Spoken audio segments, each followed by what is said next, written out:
And then he would one day he'd call me and told me how much he wanted me. The next day he told me he had Joe Montana. Then the next time he called me, he said, "Guess what? We're going from artificial turf to grass." I mean, he just had one nugget after. But there is an epidemic in professional football, and it's not a pandemic; it's an epidemic, and it's called defensive backs can't tackle. Yes. Did you watch? We're familiar with that here in Kansas City. But everybody, all of them, except for the Honey Badger. He is just, I mean, gosh, I just love watching him play. What I don't like, I don't like all the commercials. It slows down the game for me. I don't like all the commercials. I would just soon see players not celebrate after individual play. That's what they're getting paid to do. They're getting paid to make that play. I think they should celebrate when they do something extraordinary. Maybe then go out and say, "Look what I did, something special." And we have a very special guest. You see it right there. You may know him as Bad Moon. You may know him as Spider-Man. That is Andre Rison. Welcome to the show. What's up? Wow, guys, welcome in. It's a very live, a very special edition, a midweek version here of Starcade Stories. And we just had to bring on our guest this week because doing our Arrowhead Allies show yesterday wasn't enough. We have to get into this receiver situation and where the Chiefs are heading just a little more with our special guest, none other than Tim Grunhard. Tim, welcome in, sir. How are you?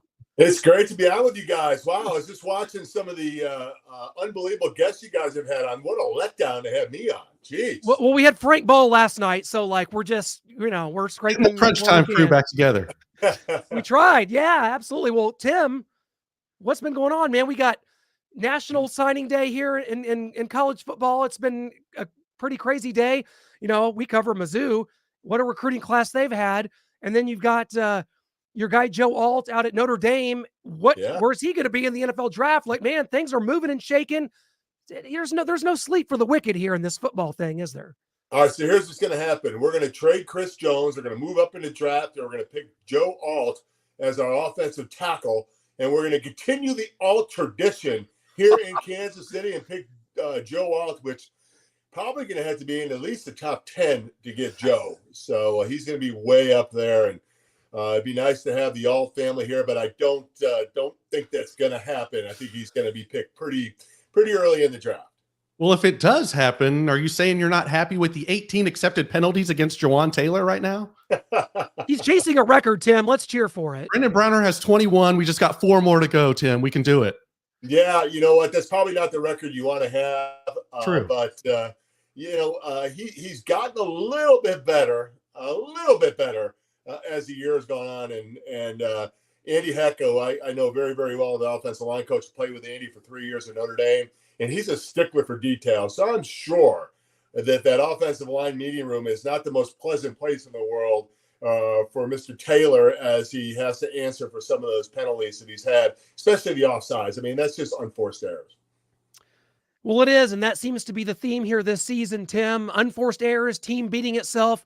When you look around the playoff picture, and I think we have a graphic to back this up, you don't look around and you're not scared of anybody. You don't say, "Oh my God, this Chiefs team can't beat the Ravens. It can't beat the Dolphins." It already has. You've already beaten the Jaguars. The Chiefs have tiebreakers over both of those teams. I think the Chiefs have a really good shot at the 2 seed. But for me, right now, where the Chiefs are, you look at it and say, "Oh, I'm not scared of anybody because that team has that problem. Those guys do that poorly. Oh, the Dolphins can't beat anybody good." It's not necessarily because the Chiefs have gone out and taken this opportunity to have Patrick Mahomes be another MVP, to be the undisputed favorites to represent the AFC in the playoffs. The Chiefs just seem like they've kind of blown it this season when it comes to being the unequivocal favorite to represent the AFC in the playoffs. Am I wrong? Am I off base? No, I mean, it's been one of those years. It's crazy because they are right now the number 3 seed and they've won 9 games, but it just doesn't feel satisfying for the Kansas City Chief fan and the Chiefs kingdom. And so, hey, listen, anytime you have drops, you're leading the league in drops and you're right up there with penalties. And, Patrick Mahomes had the most turnovers he's ever had as a quarterback in the NFL. Defensively, they've played well. I mean, listen, I'm happy with the defense, but, let's just look at last week.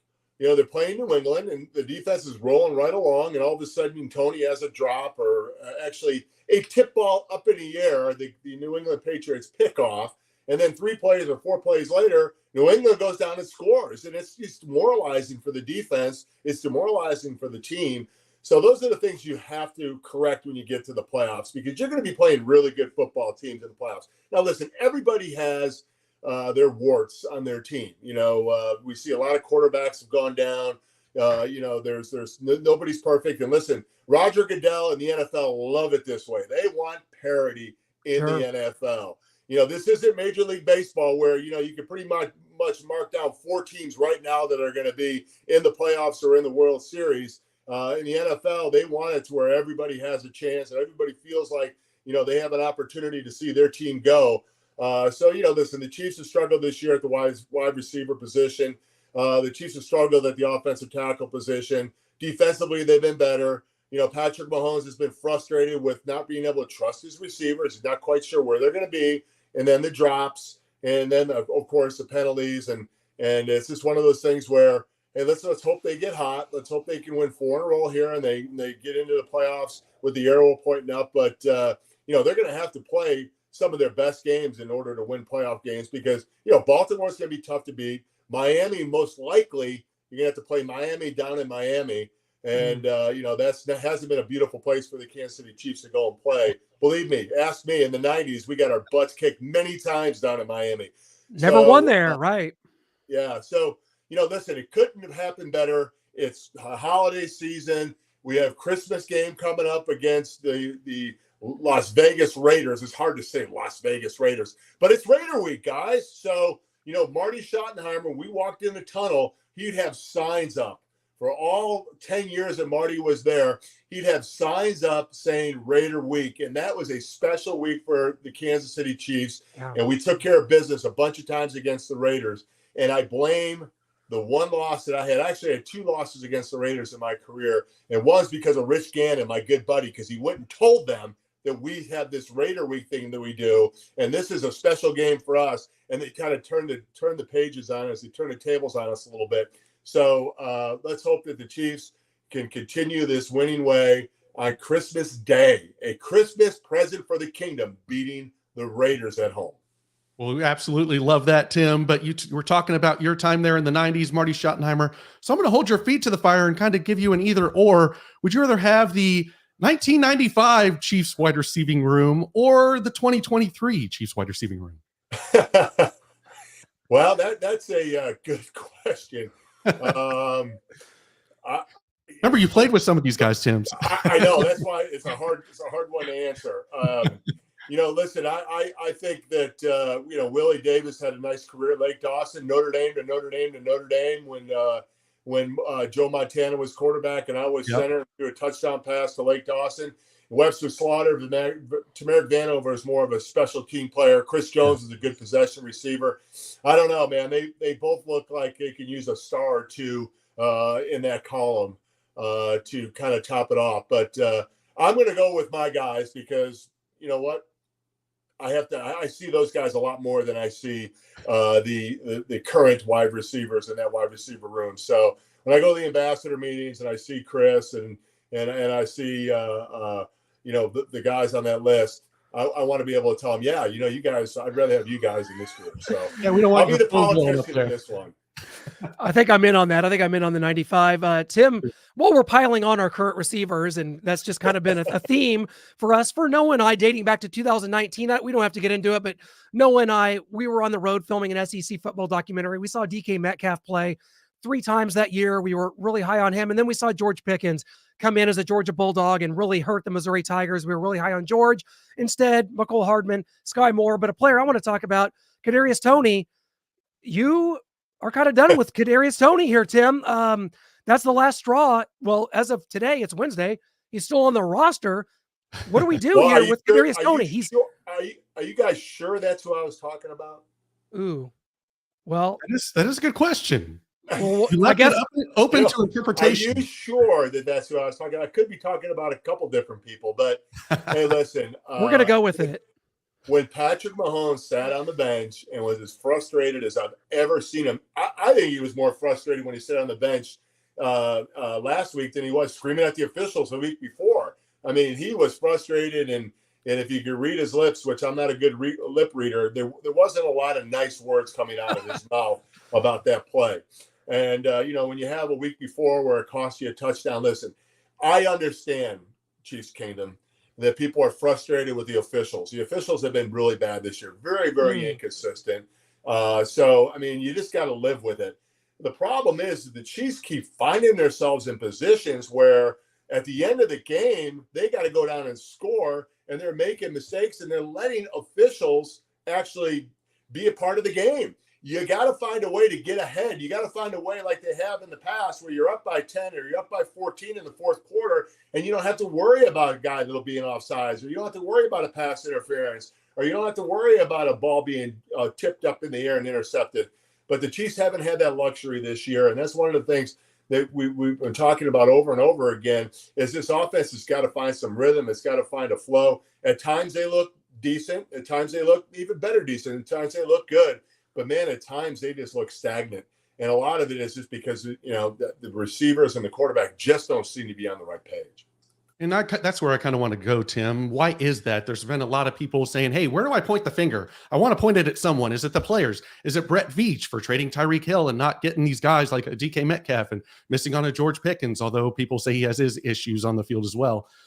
Or is it this Connor Embry, this coach, this young wide receiver coach? Where do you think it is, or is it a little bit of everything? Yeah, with Embry, I hate to blame a young coach, but you know what? There are times when it doesn't seem like those guys are exactly on the same page, or they understand exactly where they're supposed to go, and that's on the coach. The coach is the middle manager. That assistant coach has got to get his message across and make sure that those guys are in the right spot and doing the right things and lined up correctly and running the right routes. And at times it doesn't seem that way. But the reality of the situation is, you can get on Brett Veach, but listen, the Kansas City Chiefs really over the last 3 or 4 drafts have said, listen, we are going to address our defense. And the defense and linebackers are so much better. The defensive backs are so much better.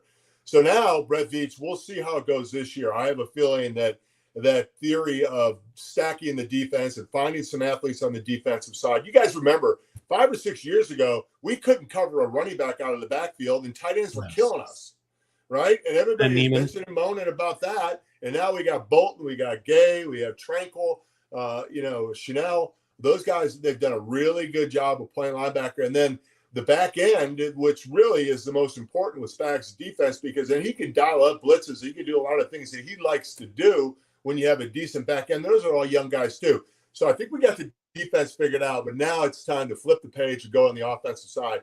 I wouldn't be surprised if you see Brett Veach going with the least. I'm not sure how many draft picks they're going to have, but I would say at least half or even more go to the offensive side because they got to start stocking up on some wide receivers. Well, Tim, I want to talk about your book because we had you on here this past summer as it was kind of first coming out, and now here we are the Christmas holiday season. It's a great gift for any Chiefs fan.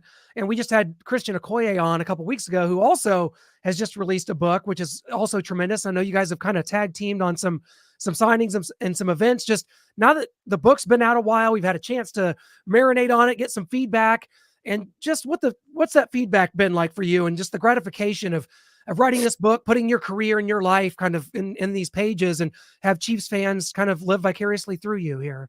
Yeah, it's been great. It's been a great experience. It's been a lot of work. And of course you have to go out and you do the book signings, and a lot of the motivational speaking I do is predicated and based on the book.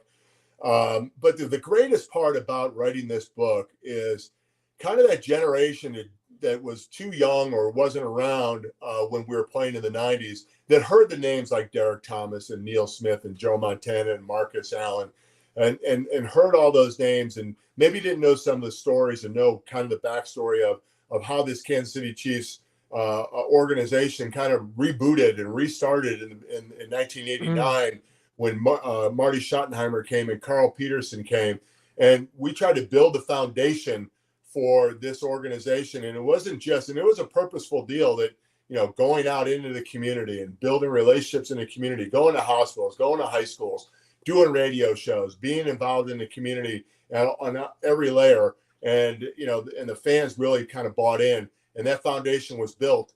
And it makes me feel good now that these younger fans, the fans that are maybe between the ages of 17 and 27, 28, who didn't really know the 90s and know the Kansas City Chiefs, have said, man, that was so cool to read about how this organization kind of did this 180 and decided, hey, we need to change directions a little bit. And that makes me feel good to kind of let people know the history of this great organization. Yeah. Tell everybody kind of where they can get the book. Obviously we had timgrunhard.com up there and just kind of the things that come along with that. Yeah. If you go to timgrunhard.com and you buy the book, I autograph all of those books, and then we'll get them out to you. You can go to Amazon. You can go to just about any of the book depositories that you can find online, and the book is there. But if you go to timgrunhard.com, we go ahead and sign that, and we'll send it out. And David Smale, who is my partner in this book, he does a really good job of getting them out really quick. So it's been a labor of love. I'm not sure if I'd do another one anytime soon here, to be brutally honest with you. But I really enjoyed, doing the book, telling the stories, telling all the stories I've been telling over the years on the radio, and just kind of putting it down on paper and letting people enjoy them again. And it's been great. And my favorite part of the whole book is really talking about my teammates, guys like Dave Zock, guys like John Alt, guys like Rich Gannon, guys like Joe Montana, Derek Thomas, Neil Smith, Marcus Allen, just telling stories about those guys and how much they loved being a part of the Kansas City Chiefs kingdom and loved being Kansas City Chiefs. And I think that's the special thing about being an ex-Chiefs player, is everybody looks back on their time with the Chiefs and looks back fondly about how great the fans were and how great the team in the locker room was. The 90s, Tim, for us, couldn't have been more important. I mean, growing up as a Chiefs fan in the 90s, that is where Noah and I, that's why we're here right now. To be honest, we made that film for Marty Schottenheimer. You were a part of it. We got to meet Marty and watch that with him, and to see the look on his face as players like yourself and so many more, gave their well wishes to Marty as he was struggling, with Alzheimer's. That really brings it back. And the Raiders, you talked about how important that was to Marty. We asked Marty about that. And you talked about only losing a couple times. I mean, do you have a memory do you have a favorite Raiders moment? Could it be the last game at LA at the Coliseum? Marty said, let's get out of this hellhole after you guys won that last game. Willie Davis had that long touchdown. Or could it be James Hasty at Arrowhead Stadium? Andre Rison Monday night. I mean, did you have a favorite? Yeah, that might be my favorite, because it was in Oakland and the fans were rough that night. Monday night, they were sauced up and they were ready to go for that Monday night football game. And we had a 2-minute drive, and Andre caught that ball in the end zone. And when he caught the ball, he had more beer thrown on him. I was impressed that the fans had that much beer left with 1 minute left in the game, but they certainly had enough beer in their cups to throw it on top of Andre. But that was great. That was just a great comeback. And, going against Chester McLaughlin, who the year after that came in and said, we just had a feeling you guys were going to go down and score because you guys always had our number. But yeah, the James Hasty and the big kiss from Marty and James in the end zone is another one.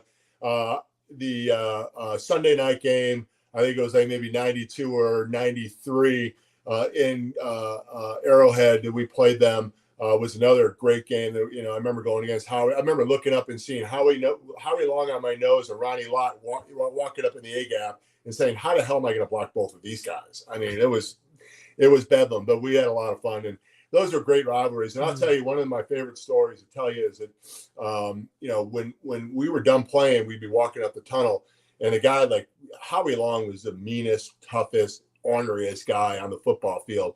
But when you're walking up the tunnel, you say, hey, guys, I got some food. I got a couple beers. Come over and hang out with us before the buses leave. And just the camaraderie of playing against a guy that tough and that physical, but yet, respected the guys enough to take care of the guys after the game. That's the cool thing about the NFL. That's awesome. Love that, man. We love hearing it, because you always see the battle in the Raiders rivalry. You wonder, do these guys actually just hate each other 24/7, 365? That's what we hope as kids. Yeah. Well, there was no jersey trading back then, Tim. No, there was a lot of hatred. So you're okay that way. But I will tell you that one of my favorite moments was Alex Gibbs was our offensive line coach. Yep. and I think it was maybe 93 or 94. And Howie Long chased him into the locker room at halftime because we were cutting him. We were blocking back and cutting him, and he did not like to be cut. And he wasn't mad at us. He went after our offensive line coach. So he was chasing Alex Gibbs up the tunnel, trying to catch Alex Gibbs to kick Alex's ass for having us cut him. And he's like, I'm not mad at you guys. I understand. You're just doing with your coach. Where's that damn coach at? I'm going to go find Alex Gibbs. It's like, I don't know. And we're like, you know what? You can kick his little ass if you guys want. That's fine with us. But, those are just little fun little side stories that you have with Raider Week. And there was always something in every game. And, I remember back when Art Shell came over from being the head coach and obviously a famous Raider football player. And, he would tell us all the secrets. He goes, now, man, when you go on that field, it's always wet. So you got to put those big old cleats in because it's below sea level. And he said, one of the things is they always see these guys wearing these molded shoes, and we just love it because they're going to be slipping and falling all over the place. So we had some inside information about what to wear and a little bit about that organization from Art. And Art was great to have here too. And it was just, it was a great rivalry. It was a lot of fun. And, it's one of the greatest rivalries in the NFL. Taking it to this present day rivalry with the Chiefs and Raiders. What do you want to see from the Chiefs on Christmas Day against the Raiders? They just put up 63 points. They're feeling themselves. I know the Chargers quit out there, but they're thinking, hey, we could do it again. Let's go 60 again. Yeah. And then how about that? They didn't score a point against Minnesota Vikings. So 0 to 63. 4 days earlier. Yeah. So, but they're still averaging about 31 points a game, I guess, in the last two. But no, what I want to see is I want to see some consistency from the Kansas City Chiefs on really all three phases. Starting with the offense. We try to limit the drops, no turnovers, penalties. We got to be better in the red zone. It seems like we get down in the red zone. It's been very inconsistent there, and you can't settle for field goals. Once again, when you get to the playoffs, and that's the ultimate goal for the Kansas City Chiefs to get to the playoffs and get back to the Super Bowl. That's all we want. But you got to score 6, and you got to be able to kick that extra point and get your 7. You can't kick field goals in the red zone. And then the other thing is you just got to limit. You got to limit the penalties. One of the things that we always counted on was the Raiders were going to screw things up, and they were going to be penalized because they were undisciplined. So, the Chiefs, we can't fall into that trap and be undisciplined and, give up free yardage and put yourself behind the sticks with making dumb mistakes. So no turnovers, be better in the red zone. And limit the penalties. Listen, I understand the officials are going to call what they're going to call, but hey, you got to limit those penalties, and you got to do a better job in that phase of the game. Well, Tim, we've talked about some of the receivers that we don't necessarily like here. Sky Moore's kind of been demoted here to IR and semi-demotion / hurt. We'll go with that. We'll go with what Coach Reed said there. But MVS starting to get fewer snaps, but there is someone coming back by the name of Justin Ross. Now, for those that watch college football as ardently as we do, I mean, coming into that recruiting class, this was a guy rated higher than Jerry Jeudy, probably the number 1 receiver out of his class if he had stayed healthy. And now he's here, kind of got the domestic and all the legal stuff out of the way. Is this someone, you've heard the hype, we've all heard it all year. Chiefs fans have really zeroed in on this player. Can this be someone that can logically come in and help this team the rest of the way? Gosh, I hope so. That's the $1 million question. Can he pop in there and fit into the scheme and know what he's doing and maybe be a positive for that room? Rice has done an unbelievable job, and he may be 1,000-yard receiver in his rookie year, which is huge. Mm-hmm. And one of the things that was aggravating for me, and I know probably for you guys, really in the first 8 or 9 games, you get down the red zone and he'd be walking off the field. It's like, why are you taking the best receiver that we have right now and taking him off the field in the red zone? And I think it was last week he had 92% of the snaps, and that's where he needs to be. But he's the number 1 receiver right now. And then, obviously Travis Kelce's the number 1 weapon. And people are trying to take away Travis and done a good job of taking away Travis. But Travis is going to have his. He's going to have his bounce back. I have a feeling that Travis is going to be he's going to be one of the key reasons why the Chiefs make a run to the Super Bowl if they do. But it'd be nice to have Ross pop in there and just have another option. Watson's done a pretty decent job of making some plays. And I think Patrick trusts Watson to be where he needs to be and make some plays. But, maybe Ross could be one of those guys that, hey, listen, you got to have more than 2 options. And if he can come in there and make some plays and give Patrick another option to make a play down the field, that'd be huge. Because we got to have some chunk plays. They just haven't had a lot of chunk plays this year, big plays down the field. And it's really hard to have those 12, 13, 14 play drives with officials that are inconsistent and offensive linemen that have penalty issues.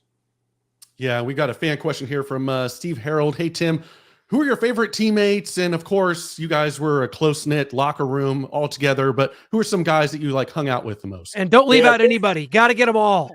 Yeah, Dave's out and I were like brothers. I mean, we came in together and we lived together for the first 3 or 4 years, reading the book about the escapades on the ranch over in Lee Summit and the horse stories about Copper the horse, which, man, oh man, I played 2 city guys, a guy from New York City, a guy from Chicago living on a ranch. It's like a sitcom. I mean, it was crazy. But Joe Montana, a guy that, I had his poster on my wall growing up. When he came into Kansas City, he was nothing but supportive of me, and we became very, very good friends, and still to this day, talk a bunch. So one of my favorite teammates, I love Derek Thomas. Derek Thomas, a guy who played at Alabama, and a guy from Notre Dame, an offensive player and a defensive player, but we really had a great relationship.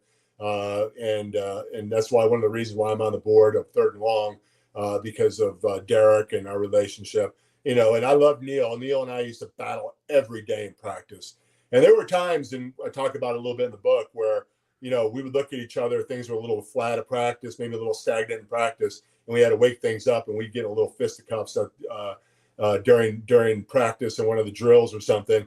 And, we'd be battling it out. And after we'd be walking out the field, we said, that was pretty good timing. Good job. Yeah, that was good. We woke them up.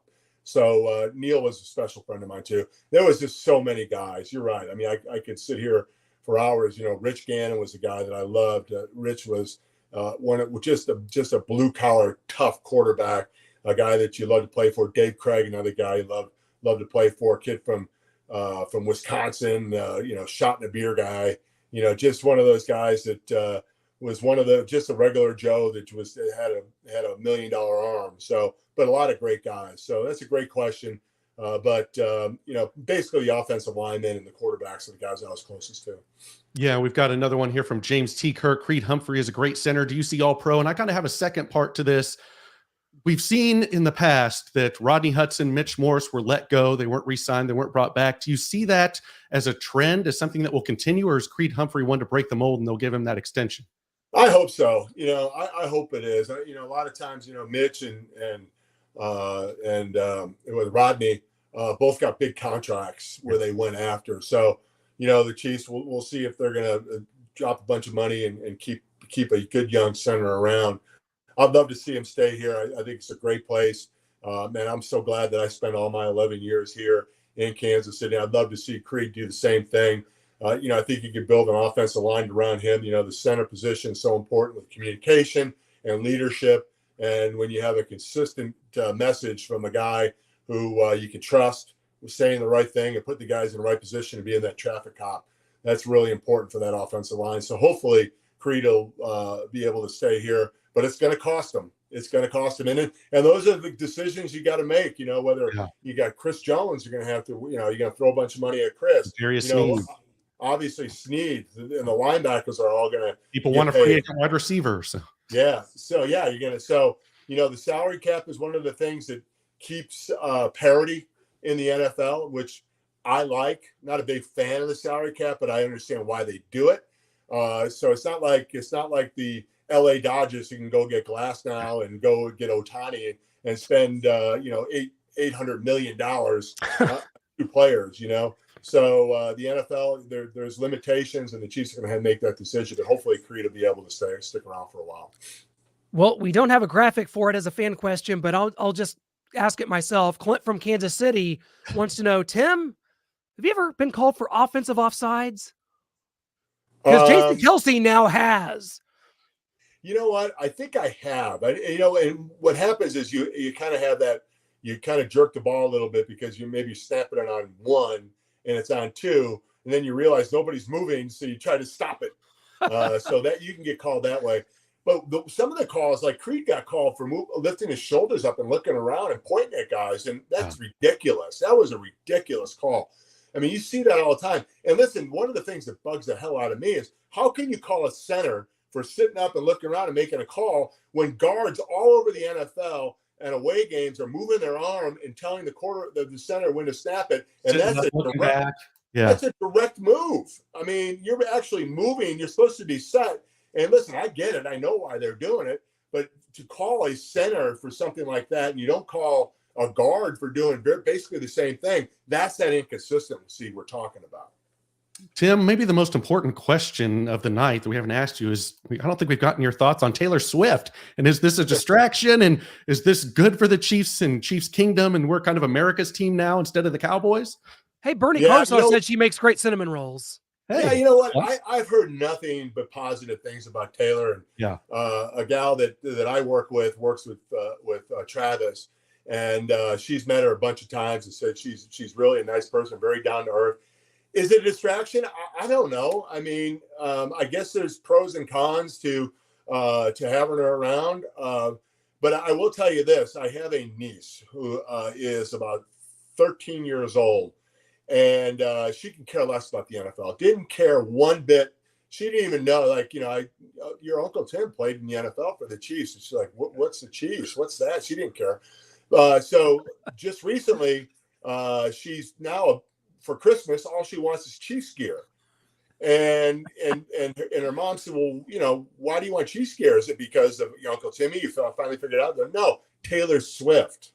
So the Swifties now are all big Chiefs fans, and that can't hurt. That can't hurt the NFL, and it can't hurt the Kansas City Chief brand when you're having a bunch of 12, 13, 14, 15-year-old girls that all of a sudden are just head over heels in love with the Kansas City Chiefs because of Taylor Swift. So I don't know if it's a marketing ploy. I don't know what it is, but whatever it is, it seems to be working.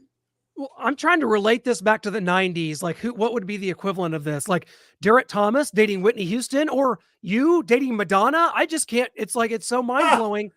What could we possibly relate that to from your era? And Left Eye. Well, there you go. That was real. Yeah. I mean, his poor house. But I know what a story that is. Oh my God.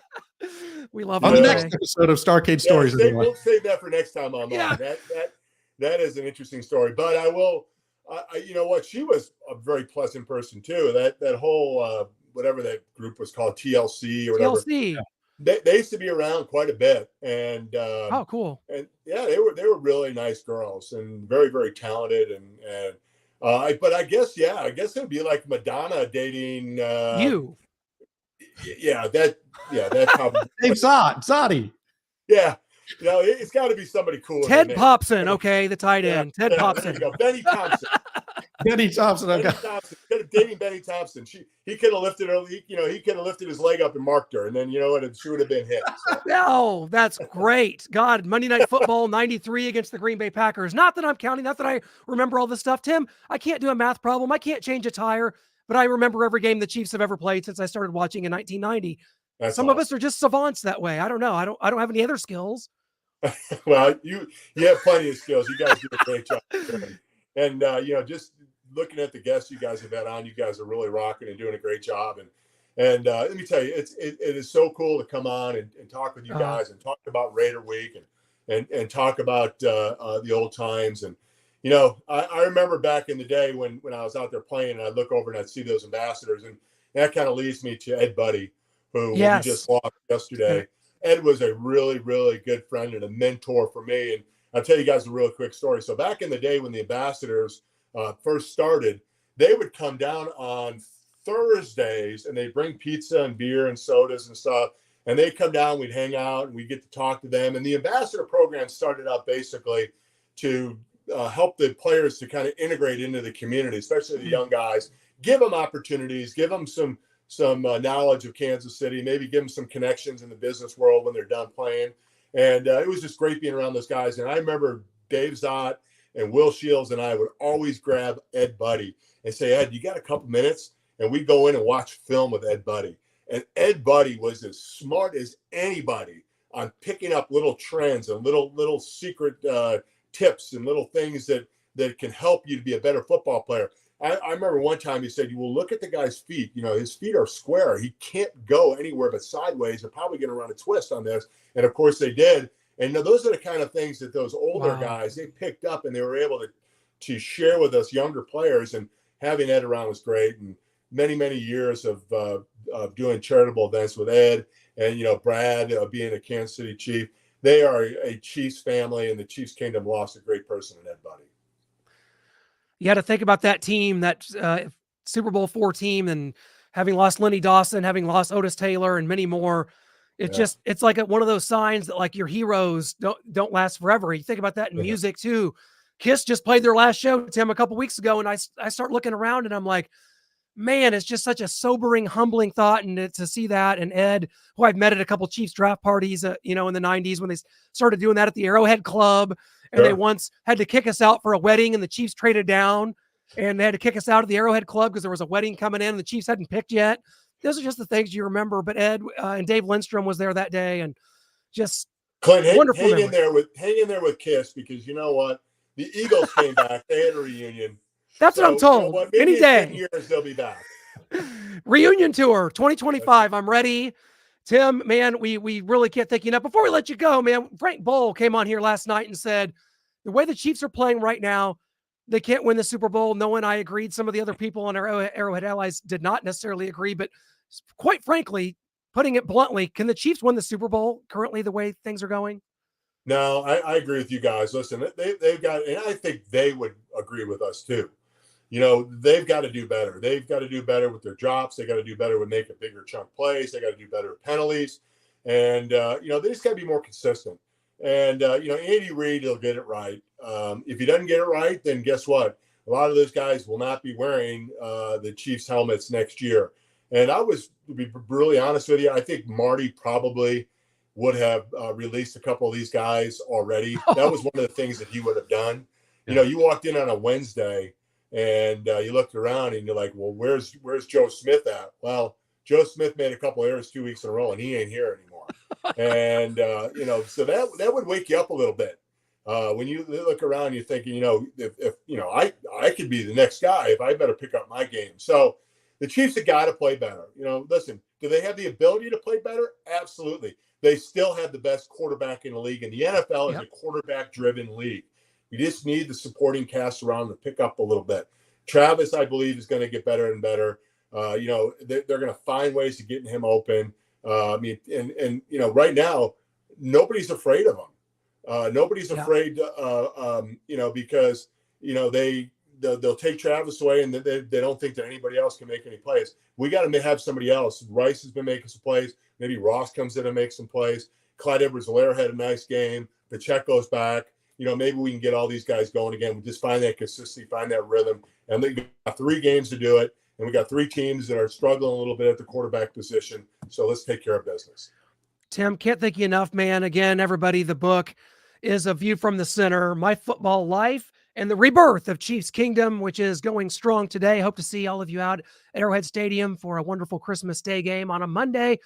Get that book. It's a perfect stocking stuffer here for Christmas time for the Chiefs fan in your family. Tim, thank you so much for your kindness. As always, my friend, we'll do it again soon. It's always good to be on with you guys. And Merry Christmas, Happy Holidays, all you guys. And to everybody out there in the Chiefs Kingdom, be safe. Merry Christmas, Tim. Thank you. Merry Christmas, Happy Holidays. Always an honor. Take care. That was Tim Grunhard. Thank you for joining us on this very special kind of live edition. You know, we went off kind of the script this week, guys. Tim couldn't join us last night for Arrowhead Allies. So here he is right here on the Starcade Stories podcast, which we do a podcast version of some of our best hits of the week. Usually goes to the podcast, Starcade Stories. And we thank you guys for hopping on. And Tim is just someone that's so incredible and such an entrenched part of this franchise. And to share some of those Raiders stories. I mean, Noah, that isn't our wheelhouse. That is when we grew up watching this team. And some of those games are so thick. The memories are so thick. I have to brush them away from my face. Yes, very well said. And like Tim telling those stories, I mean, and like you said during the interview, that's why we're here. That's why we're doing this. That's why we created Starcade Media and have been doing this 11 years now, is because of that time in our lives growing up becoming Chiefs fans, thanks to Marty Schottenheimer, guys like Tim Grunhard. So can't thank him enough for joining us tonight, since he couldn't last night, made a special appearance here on Starcade Stories. Can't thank him enough. We wanted to provide some extra content this week since the game is on Christmas Day, which is going to mean no post game. Chatting Up the Chiefs will not go due to, the Christmas holiday this week. And so we wanted to provide some extra content as we head towards Christmas. I know a lot of you are going to be busy with friends and family and all the things that go along with Christmas. And we sincerely hope that you guys have a tremendous Christmas holiday season, all that. We're going to still be here. We're going to be rolling as the Chiefs have a New Year's Eve game coming up against the Cincinnati Bengals. We're trying to get the Chiefs to the 2 seed, to the 1 seed. We're trying to navigate this for you, if you will, about how to get this team back to a Super Bowl. It's not easy. It's like playing Tetris. Noah, how you doing with that game of Tetris so far? Are you able to navigate? Well, let's see here. The Dolphins have to lose to the Cowboys, and let's see, the Ravens have to lose to the Niners, and then we need the Dolphins to beat the Ravens, and then the Chiefs win out and can't lose to the Bengals or the Raiders or Chargers. And like you said, it's a game of Tetris, and I've got a headache now. Yeah, well, that's all we can do, guys. Thanks so much for joining us here and for being a part of our interview, especially those that are joining us from our Facebook group, the Patrick Mahomes fans, powered by Starcade Media. We love you guys. Thanks so much, as always, for building that into the juggernaut that it is. Over 183,000. Is that real life?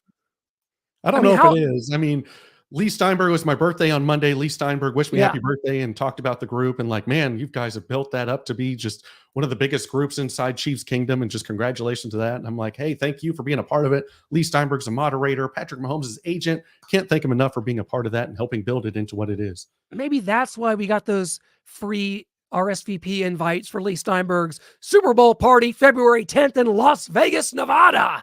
Ravens, Niners, be there, be square. Oh, geez, guys, thanks so much. We are out of here. Until next time, thank you for being a part of everything we do here at Starcade Media, the website, starcademedia.com. Follow us on Facebook, TikTok, Instagram, X. We got you covered no matter your favorite medium here. Yes, James C. Kirk, that